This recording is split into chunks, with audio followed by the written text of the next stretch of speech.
الله أكبر لا إله إلا الله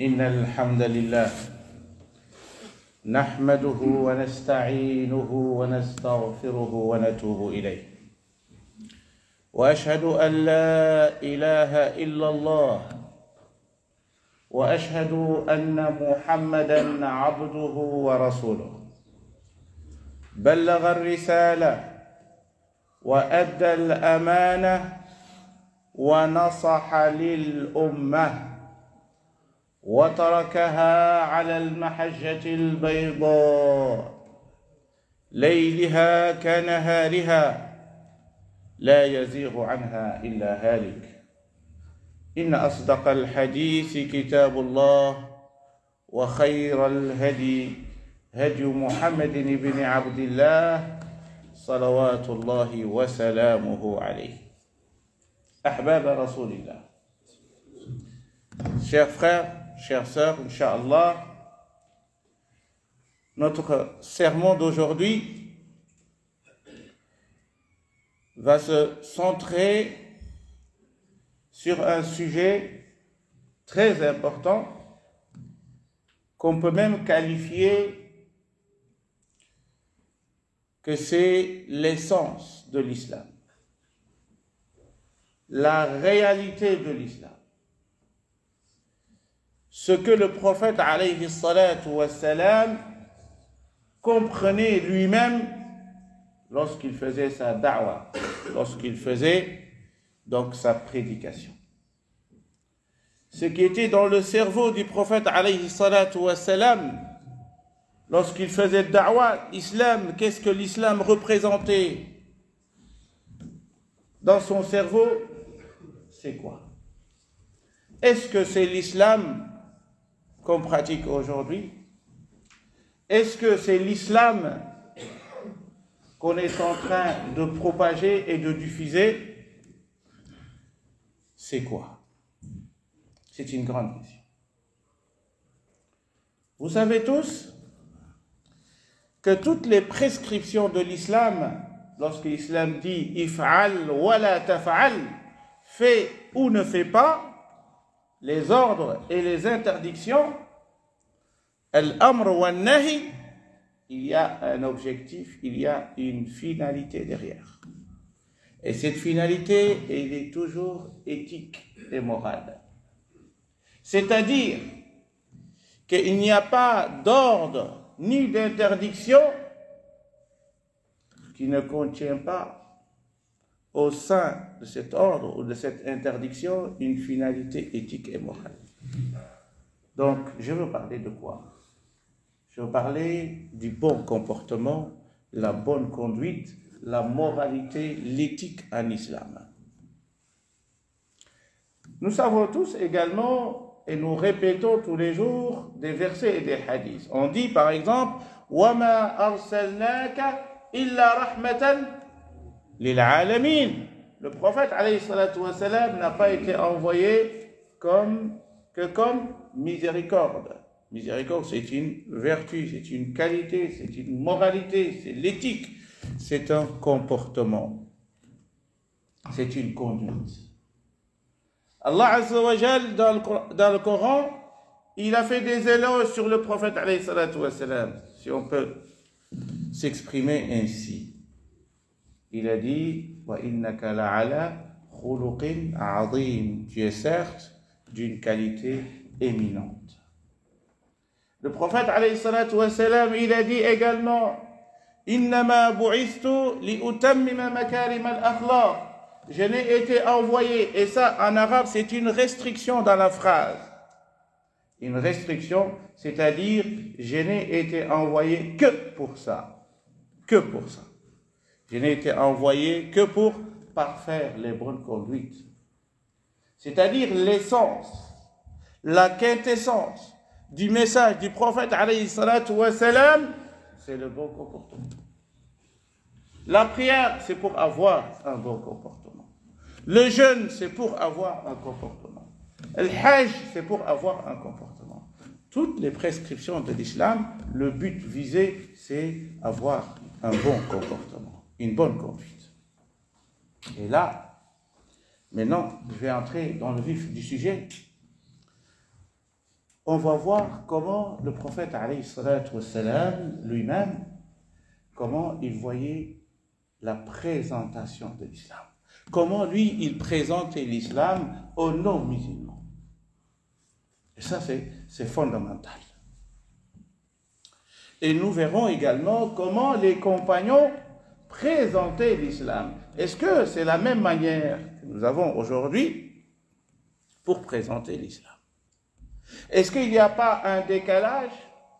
Est-ce qu'il n'y a pas une fossé entre la prédication du prophète alayhi salatu wassalam et la manière dont nous, on fait aujourd'hui la prédication? Très important. Le prophète alayhi salatu wassalam, il y a un monsieur, un sage arabe, on l'appelle Hakimul Arab, un sage dans le peuple arabe à l'époque, qui s'appelle Al-Aktham ibn Sayfi. Il était poète, sage, chef de sa tribu, très intellectuel, très sage. Ce monsieur, lorsqu'il a entendu la da'wah du prophète, écoutez bien, c'est-à-dire que lui, il a appris à travers les médias à l'époque. C'est-à-dire qu'il a entendu qu'il y avait un jeune qui fait appel à une nouvelle religion et que lui, il a eu les échos. Et donc, c'est-à-dire qu'il n'a pas eu de contact direct ni avec le prophète sallallahu alayhi wa sallam, mais peut-être avec certains compagnons qui se sont déjà convertis. Alors, qu'est-ce qu'il a fait? Il a envoyé une délégation. Et dans cette délégation, il a mis son fils pour aller voir c'est quoi cette nouvelle religion. Et il avait deux questions pour le prophète alayhi salatu wassalam. La première question, Man ant? Qui es-tu? Ah oui, qui es-tu? C'est-à-dire, avant de parler de l'objet, de la prédication, de l'islam, des valeurs de l'islam, c'est quoi cette religion? Qui es-tu d'abord? Ah oui, c'est très important. Le porteur du message. Est-ce qu'il est crédible ou pas? Avant d'écouter son message, est-ce qu'il est crédible? Man ant? Deuxième question, ma ant? C'est-à-dire le message. Explique-moi le contenu. C'est quoi cette religion? On veut comprendre. Pour te suivre, nous devons comprendre. Pour adopter cette religion, pour embrasser cette religion, nous avons le devoir de savoir qui est le porteur et c'est quoi le contenu, le message. Allahu Akbar. À tout temps, il y a des gens toujours intelligents. Ah oui, il y a des gens intelligents. Ils savent pas croire avec aveuglement, mais ils suivent leur raisonnement, leur sagesse et leur cœur. Très important. Et donc, le prophète sallallahu alayhi wa sallam, lorsqu'il a reçu cette délégation avec ces deux questions, il lui dit, pour la première question, je m'appelle Mohammed ibn Abdullah. Vous voulez savoir de quelle tribu je fais partie? Tu veux savoir qui est mon père, peut-être qui est ma mère, etc., etc. Je m'appelle Mohammed ibn Abdullah. Ça suffit comme donner son identité. Maintenant, ma ant? C'est quoi cette religion? Le contenu. Il lui dit, Abdullahi, Abdullah, Je m'appelle Abdullah wa Rasulullah. Là, il commence à faire allusion au message. Je ne suis qu'un serviteur, je ne suis pas Dieu, je ne suis pas un saint, je suis un serviteur d'Allah Azza wa Jal. Donc, il met l'accent d'abord sur sa servitude. Être un serviteur d'Allah Azza wa Jal. C'est-à-dire que cette religion, c'est pas moi. Moi, je n'ai rien à voir là-dessus. Je ne suis qu'un serviteur dedans. Et si tu veux écouter le message, je vais te le transmettre. Très important. Et je suis un messager, j'ai été envoyé. Mais il ne s'arrête pas là. Ce qui m'intéresse, ce n'est pas tout ce que je viens de dire. Ce qui m'intéresse, c'est que le prophète, alayhi salatu wa salam, il a cité un verset pour lui dire, c'est ça l'islam. C'est ça l'islam. Et ce verset, Abdullah ibn Mas'ud, le grand compagnon, qui a lu le Coran devant le prophète, alayhi salatu wa salam, et il s'est tourné, il a vu les larmes du prophète, alayhi salatu wa salam, descendre. Ce grand compagnon a dit, le verset que le prophète, alayhi salatu wa salam, avait récité ce jour, Ajma'u ayatin fil Qur'an. C'est le verset le plus complet dans tout le Coran. Le verset le plus complet. Et c'est le verset que je récite chaque fois que je termine mon sermon, ici, sur cette minbar. Inna Allah ya'muru bil 'adl wal ihsan wa ita'i dhil qurba wa yanha 'anil fahsha'i wal munkari wal baghi ya'idhukum la'allakum tadhakkarun.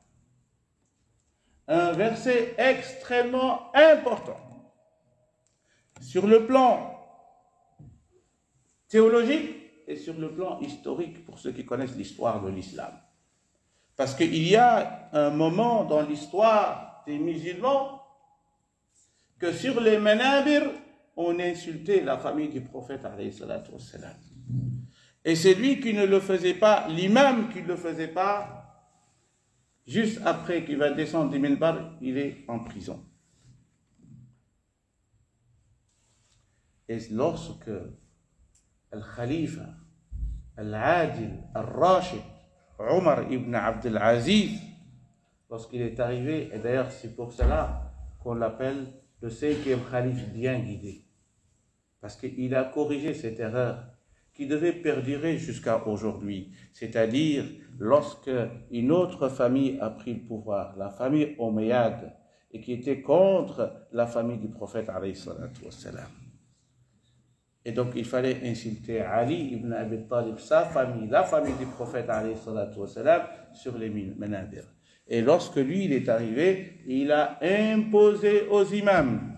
Il leur a dit, plus d'insultes sur les minbar, mais terminez votre sermon avec ce verset. Inna Allah ya'muru bil 'adli wal ihsan wa ita'i dhil qurba wa yanha 'anil fahsha'i wal munkari wal baghi ya'idhukum la'allakum tadhakkarun. Qu'est-ce que dit ce verset? Allah ordonne l'équité, la justice. Inna Allah ya'muru bil 'adli wal ihsan, la bienfaisance. C'est un ordre. Comme la prière. Être juste, c'est un ordre comme le jeûne, comme le pèlerinage. Être juste. Est-ce que c'est ça qu'on a enseigné à nos enfants?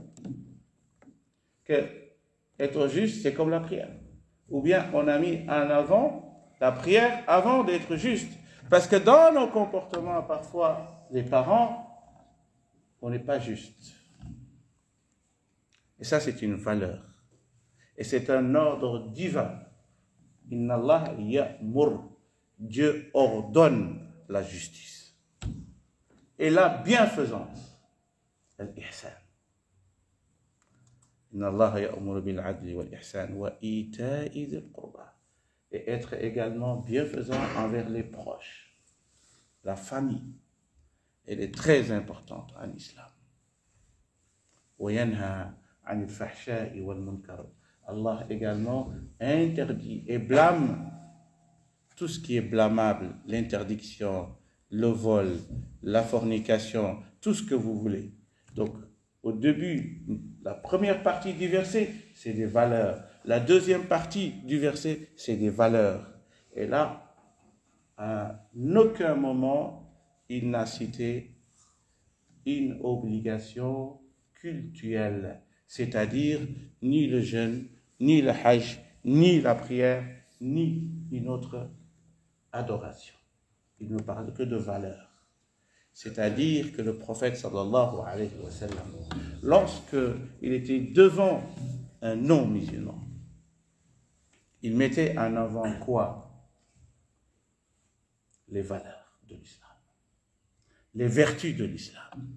Inna Allah ya'muru bil adli wal ihsan wa ita'i dhil qurba wa yanha 'anil fahsha. C'est-à-dire toutes les interdictions blâmables qui font tomber une civilisation, le vol, la fornication, les mauvaises valeurs, en fait, les anti-valeurs. C'est ce que le prophète alayhi salatu wa salam mettait en avant. Et la da'wa doit mettre en avant également les valeurs. Al-qiyam. Innama bu'ithtu li utammima makarim al-akhlaq. Je n'ai été envoyé que pour parfaire les bonnes conduites. Regardons Ja'far ibn Abi Talib. Même avant Ja'far, il y a un juif qui s'est converti à l'islam. Vous savez comment? C'est exceptionnel. C'est exceptionnel. Il s'est converti à l'islam tout simplement parce qu'il a fait un regard, il a pointé ses yeux sur le visage du prophète alayhi salatu wassalam. Seulement ça, il est devenu musulman. Il a seulement vu le visage du prophète alayhi sallam et il s'est converti. Il a dit quoi? Il a dit, lorsque j'ai observé son visage et j'ai médité sur son visage, écoutez bien, et j'ai su que ce n'était pas le visage d'un menteur. Allahu Akbar. Hein? Et j'ai vu que c'était le visage de quelqu'un qui ne ment pas. Allahu Akbar.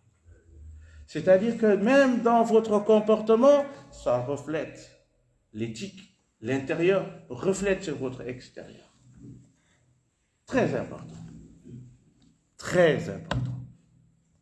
Et Ja'far, lorsqu'il est arrivé en Abyssinie, il était devant on va dire, une des puissances mondiales à l'époque, Al-Najashi. Devant lui, et il devait tenir un discours, et il devait convaincre le roi, et il doit également lui présenter l'islam, parce que c'est ce qu'on lui a demandé de faire. Il lui dit, c'est quoi cette religion qui a fait que vous êtes en dispute avec vos familles, vos proches? Qu'est-ce qui se passe? Explique-moi. Et là, Ja'far, il commence. Il lui dit, Inna kunna qawman jahiliya. Allahu Akbar. Il dit, nous étions un peuple qui vivait dans le jahiliya, dans l'ignorance, dans l'obscurantisme total. Total. فبعث الله إلينا رجلا منا. Allah a envoyé un homme qu'on connaît, il fait partie de nous. Il ne nous a pas envoyé un ange. C'est un humain comme nous. Il porte des habits comme nous. Il mange comme nous. Il boit comme nous. Il a une épouse, il a des enfants comme nous. Et alors, quoi d'autre? Et là, il a dit, Kunna qawman jahiliya, na'budu al-asnam. Nous adorions des idoles. Wa naqta'u al-jiwar. On coupait les relations familiales. Et même, naqta'u al-arham, pardon. Et puis il a dit, wa nusi'u al-jiwar. Nos relations avec nos voisins, c'était catastrophique. Il n'y a pas eu de bon comportement, de bonne conduite avec nos voisins. L'homme est un loup pour l'homme. C'était ça. On vivait dans cette jungle. Et qu'est-ce qui s'est passé? Et il a dit à la fin, c'est important, que je vous cite ces paroles. وَنَأْتِي الْفَوَاحِشِ وَيَأْكُلُ الْقَوِيُّ مِنَّا الضَّعِيفِ. Allahu Akbar. Il dit, nous pratiquons toutes sortes de blâmables, riba, vol, razzia, tout ce que vous voulez, la fornication, etc. Et surtout, il a terminé en disant que le fort écrasait le faible. Le fort écrasait le faible. Et là, il a dit حتى بعث الله إلينا رجلا الله أكبر نعرف نسبه وصدقه وأمانته. Dieu nous a envoyé un homme qu'on connaît ses origines, on sait que c'est tel son père, c'est tel sa mère, etc., etc. Mais que nous connaissions également sa sincérité et qu'il était digne de confiance. Et il nous a ordonné فَأَمَرَنَا بِصِدْقِ الْحَدِيثِ. La première chose que le prophète sallallahu alayhi wa sallam a enseigné à ses compagnons, c'est sidq al-hadith. C'est-à-dire, lorsque tu vas parler, il ne faut jamais mentir. Jamais mentir. Il faut dire la vérité. Être sincère avec toi-même. Ça, c'est la première condition, première valeur de l'islam. C'est ne pas mentir. Vous savez, le mensonge, chers frères, chères sœurs, ça diminue la valeur de la personne. Lorsque tu mens et qu'on sait que tu mens, c'est catastrophique. C'est-à-dire que même lorsque tu vas dire la vérité, aucune chance pour que les gens te croient. Aucune chance. Parce qu'il y a eu dans le passé un mensonge. C'est très important. فأمرنا بصدق الحديث وأداء الأمانة, et être digne de confiance. Digne de confiance. وحسن الجوار, et le bon voisinage. وحقن الدماء, et de sécuriser le sang pour que le sang ne soit pas versé. C'est-à-dire l'intégrité des gens. Pas offenser les gens, ni attenter aux gens, ne pas mentir, être digne de confiance. C'est ça. C'est ce que Ja'far a compris de l'islam et c'est comme ça qu'il a présenté l'islam. Ud'u Allah yastajib lakum.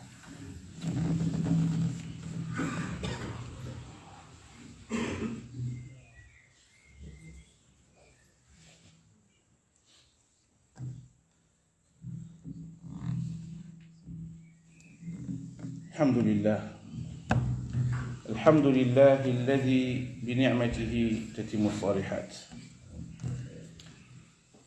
Et lorsque Ja'far a terminé son discours, Al-Najashi a dit ceci: Inna hadha walladhi ja'a bihi Isa yakhruju min mishkatin wahid.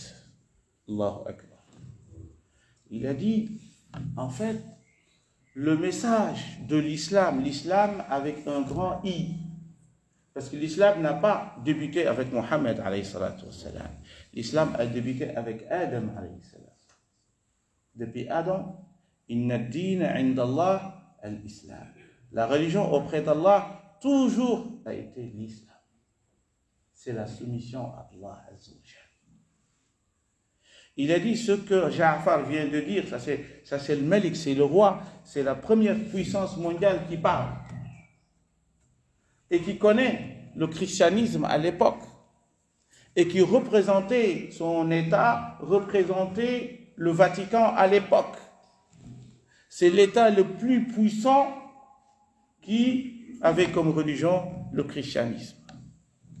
Et d'ailleurs, c'est pour ça qu'ils ont voulu détruire la Kaaba, parce que les gens ne voulaient plus donc aller à leur église qu'ils avaient construite donc à Sanaa au Yémen. C'est une autre histoire. Donc ils ont voulu détourner la Kaaba parce qu'ils voulaient détourner les gens de la Kaaba, les musulmans. C'est ça l'histoire de Surat al-Fil. Et donc ce monsieur, il a dit, ce que je viens d'entendre, ça sort du nomos, ça sort de la même source qu'Isa alayhi salam. Ce qu'Isa a enseigné aux gens, c'est ce que je viens d'entendre. C'est les valeurs. C'est les bonnes vertus. C'est très important. C'est-à-dire que de Adam jusqu'à Muhammad alayhi salatu wassalam, tous les prophètes, le message essentiel, c'était le bon comportement. C'était le bon comportement. C'est éradiquer l'ignorance et l'obscurantisme et prôner des valeurs. اللهم اهدنا فيمن هديت وعافنا فيمن عافيت وتولنا فيمن توليت واصرف عنا شر ما قضيت إنك تقضي بالحق ولا يقضى عليك إنه لا يذل من واليت ولا يعز من عاديت تباركت ربنا وتعاليت ربنا آت نفوسنا تقواها وزكها